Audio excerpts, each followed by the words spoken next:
हम सूरज को जिंदगी देने वाले एक दोस्त की तरह देखते हैं, है ना? लेकिन क्या हो अगर यही दोस्त एक दिन हमारा सबसे बड़ा दुश्मन बन जाए? आज हम एक ऐसी ही डरावनी सच्चाई को समझने वाले हैं जहां सूरज की बस एक लहर हमारी पूरी दुनिया को हमेशा के लिए अंधेरे में डुबो सकती है। जरा सोचिए, साल था 1859। रात के 1 बजे हैं और अचानक आसमान इतना रोशन हो जाता है कि मजदूरों को लगता है अरे सुबह हो गई, और वो उठकर अपना नाश्ता करने लगते हैं।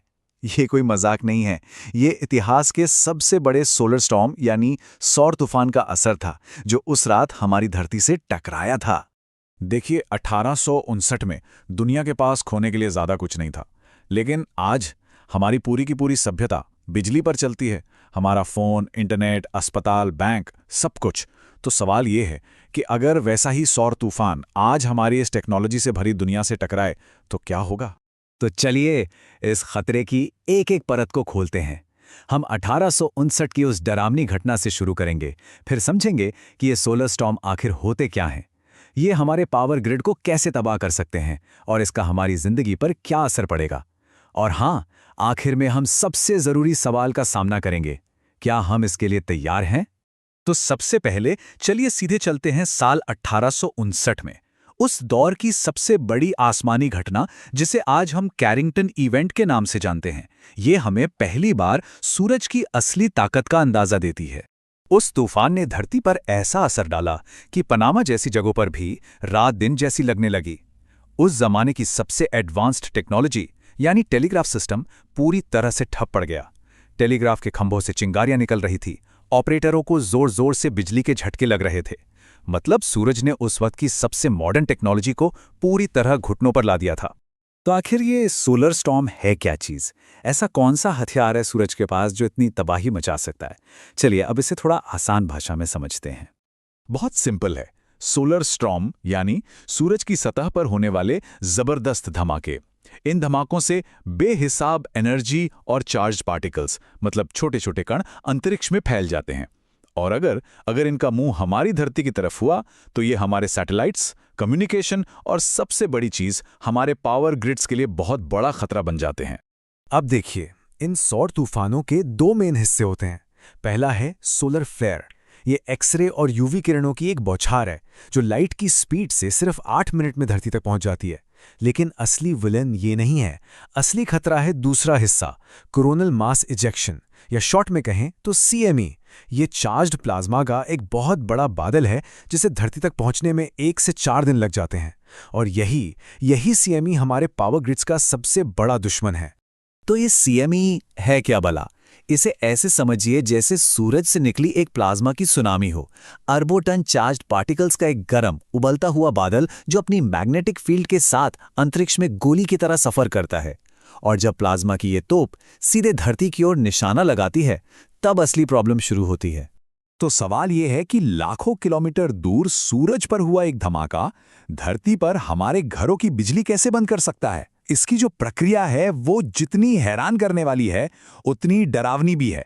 ये सब एक डोमिनो इफेक्ट की तरह होता है। स्टेप 1, सूरज से सीएमई निकलता है। स्टेप 2, ये प्लाज्मा का बवंडर हमारी धरती के सुरक्षा कवच यानी मैग्नेटिक फील्ड से टकराता है।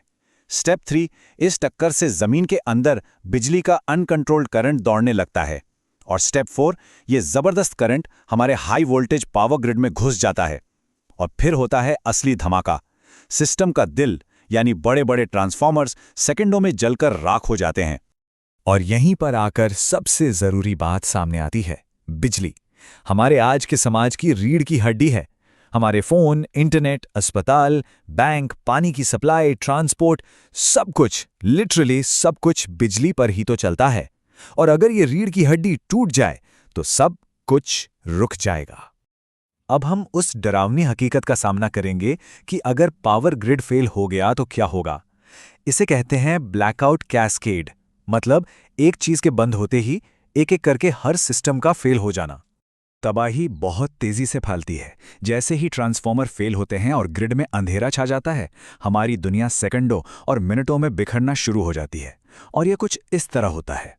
बिजली जाने के बस कुछ ही सेकंड्स के अंदर पूरा ट्रांसपोर्ट सिस्टम ठप। ट्रेनें जहां हैं वहीं रुक जाएंगी, ट्रैफिक लाइट्स बंद हो जाएंगी, कम्युनिकेशन खत्म, कोई फोन नहीं, कोई इंटरनेट नहीं, और कुछ ही मिनटों में नलों से पानी आना भी बंद हो जाएगा, क्योंकि पानी को पंप करने के लिए भी तो बिजली ही चाहिए। और ये तो बस शुरुआत होगी। अस्पताल सिर्फ कुछ दिन इमरजेंसी फ्यूल पर चल पाएंगे। घरों में हीटिंग और पानी बंद हो जाएगा।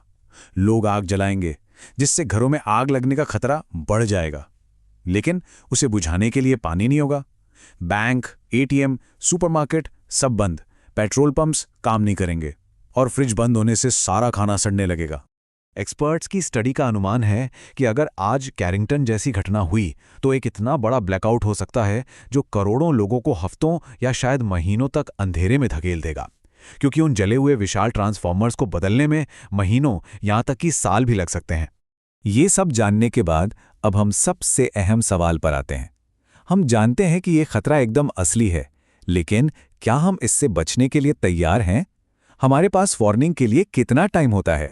जवाब है बस 1 से 4 दिन। जी हां, जब सीएमई सूरज से निकलता है हमें उसी वक्त पता चल जाता है, लेकिन उसे धरती तक पहुंचने में 1 से 4 दिन का वक्त लगता है। यही वो खिड़की है जिसमें हमें जो करना है करना होगा। सोहो और स्टेरियो जैसे सैटेलाइट्स अंतरिक्ष में हमारे पहरेदार हैं। वो सूरज पर नजर रखते हैं, और जैसे ही कोई सीएमई हमारी तरफ आता दिखता है, वो हमें चेतावनी भेजते हैं। ये हमें तैयारी का एक बहुत कीमती लेकिन बहुत ही छोटा मौका देता है। तो अब पूरी तस्वीर साफ है। एक तरफ है एक महाविनाशकारी सौर तूफान जो 100-200 साल में एक बार आ सकता है और हमारी पूरी सभ्यता को ठप कर सकता है, और दूसरी तरफ हमारे पास तैयारी के लिए हैं सिर्फ कुछ दिन। और यही वो सवाल है जो हमें सोचना है। क्या कुछ दिनों की चेतावनी एक ऐसी तबाही से बचने के लिए काफी है जो हमारी दुनिया को महीनों या शायद सालों के लिए अंधेरे युग में वापस भेज सकती है? हमारी ये आधुनिक दुनिया असल में कितनी मजबूत है और कितनी नाजुक? हम सूरज